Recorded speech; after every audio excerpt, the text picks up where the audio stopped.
Hi, Chris here. In this video today I want to talk about generally just toxicity that we have in our environment, more importantly what we're putting on our body and what we're eating. Just a few new type of things to talk about in a different perspective in regards to toxicity, because I have done videos about this before. And toxicity is a big part of why we age, why we get degenerative diseases. There's toxicity and there's deficiency. So deficiency in certain minerals and the things that our body requires, and uptaking too much of the things that our body doesn't require, so therefore becomes a toxin to the body. So I'm going to talk about fluoride. And there's a lot of debate out there about fluoride at the moment. I watched a really good debate on Sky TV last night in regards to the pros. Someone talking about the pros of fluoridation, especially in the water supply they were talking about for our teeth and for our dental health, and somebody about anti-fluoride in regards that we are actually drugging our water by adding fluoride into our water supply. So I'm just going to talk about that initially. My perspective is that my opinion of what the data I have seen is that we don't need to be consuming fluoride for our dental health. There's a lot of other ways to improve our dental health and to prevent the problems with our dental health, decay and plaque and so on. And that's really removing and reducing sugar as much as possible. I think that's the pink elephant in the room, let's say, that people forget. I don't think they forget. I think people know that that's the problem with our teeth. But there's not a lot of, there's not enough things being done to improve our children's health by removing sugar out of the diet. You know, kids are already drinking fruit juice at a very young age after being breastfed or even just bottle fed.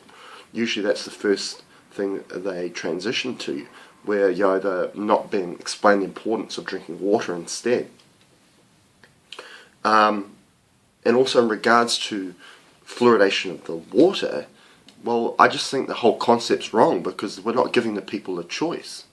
I think if we put fluoride into the water, then everyone needs water. It's the most important compound or substance the human body requires. We're mainly made up of water. So to just put a substance in the water and say, well, tough luck, you have to drink that water anyway, I think that's a pretty bad way of doing it. It doesn't give choice to the consumer, whether they are pro-fluoride or anti-fluoride.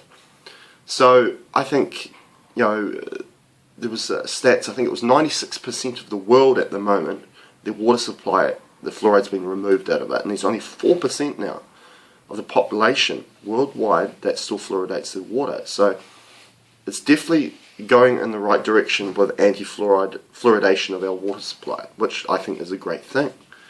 Now, if somebody is pro-fluoride and they want to continue using fluoride topically, which the only science that's actually been pro-fluoride is showing it in using it topically, not ingesting it internally in water, is using toothpaste, which has fluoride in it. So if you're pro-fluoride and you want to continue taking fluoride for your dental health, you can continue using toothpaste. That majority of conventional toothpaste have fluoride in it, or even take a fluoride supplement. So we all have that choice. And I think that makes a lot more sense. If we want to talk about this democracy, which is really a myth, but about giving the people the power. Well, you're not giving the people the power if you just fluoridate the water supply. So that's my take on fluoride. Now you'll also see there's a warning on the conventional toothpaste that have fluoride in it for children, for infants and children when they start to brush their teeth, is that not to swallow it, because it could become toxic. Interesting. Now, this got me thinking. I was thinking, well, when you look at a lot of things, like little pureed veggies and fruits and stuff that you get from the supermarket for infants and toddlers and children, is that they're all essentially organic, or they're very clean. There's no additives added to them or anything. Super clean. Now, why are we doing that for our kids, but then as adults they can put all the additives in the world in it, and they say, oh, your body will handle it, it'll be fine? I understand that as an infant or a baby that their body's still growing, their organs are still growing, which they use that as an excuse to say, yeah, that's fine, that's why the food supply needs to be clean, and as we get older then maybe all your organs are matured and they're fully grown, that they can withstand all this stuff they're putting into your body, into your food supply. But it just, I don't get that at all. It doesn't make a lot of sense. When we're an infant, we're a human being. As an adult, we're a human being. Now, it doesn't matter how old you are, there are certain compounds that are never supposed to be ingested, and there's some that are mineral rich. So we go back to this mineral deficiency problem and toxicity. So we're not getting enough of the right things and we're getting too much of the wrong things. So I think that's a perfect example that they know what they're putting in the food supply. They don't put it in the infant formulas and all these pureed fruits and stuff, which they really promote organic there. But as adults, they kind of say, well, you don't need to go organic anymore. You can consume these foods that have got all these additives because you'll be fine with it. But at the same time, for infants, it's not. Now, that rings alarms to me that really they know what they're doing to the human body.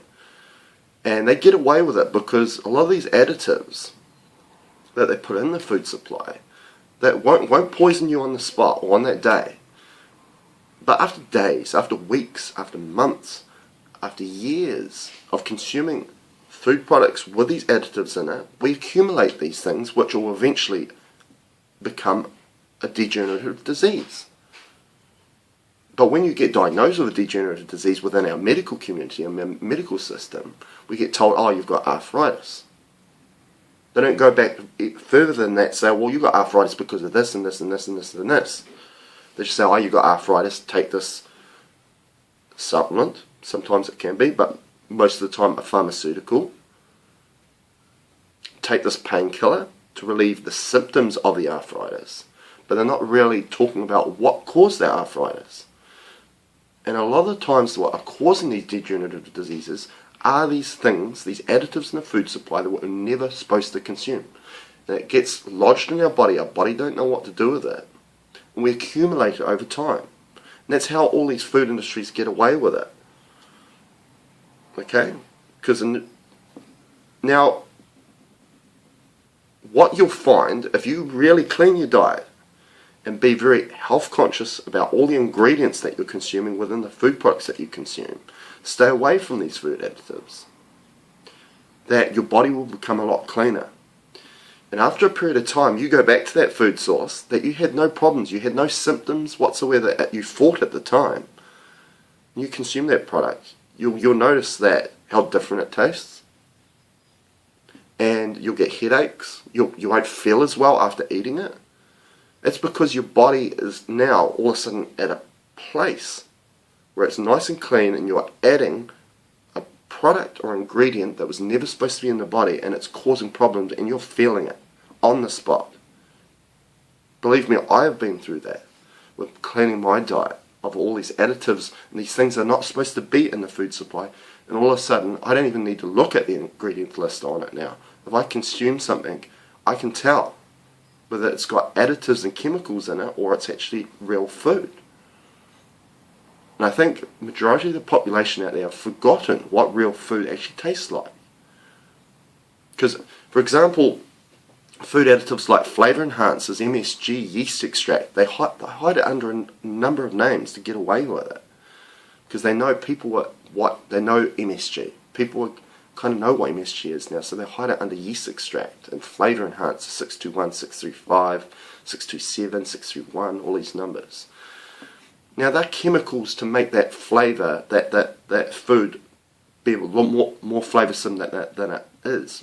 Because when you process something, you remove a lot of its flavour. And it becomes very bland and it's horrible because it's not a real food. By the time they might have got a natural food and they'll label it natural on the product, but by the time it's been processed so much, it's not natural anymore. They have to add flavour back in, and they add a chemical, which they call a flavour enhancer, yeast extract, MSG, to trick your taste buds and your and neurons in your brain that you're eating something flavoursome. and they actually call these excitotoxins, which means they actually destroy brain cells. So these are the things that we need to be aware of. We need to know the difference between what real food tastes like. Because I've found that a lot of people that consume a diet of a lot of these food additives, and believe me, you may feel like you've been eating a clean diet, but you look, they're hidden everywhere. People that eat these foods that have these flavor enhancers and then they eat just real food, that they find it's bland. Because their taste buds are not real anymore. They've been taken over by the effect of these additives.